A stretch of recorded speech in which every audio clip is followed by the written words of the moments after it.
Mga bagay na nilagay namin sa puwet namin. Kami, wala. Upuan, kama, ketchup, kutsilyo, tinidor, spoon, ano pa? Lamesa, bathroom, soap, detergent, pabango. Ito ka tama.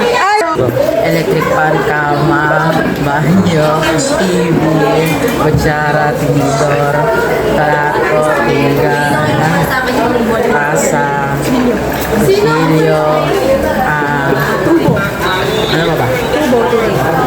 Timidor. Martilyo, ayan o, container. Go. Lagari martilyo. Mayong slippers, alcohol, cabinet, damit, asukal, suka, toyo, pagkain, electric fan, kotse,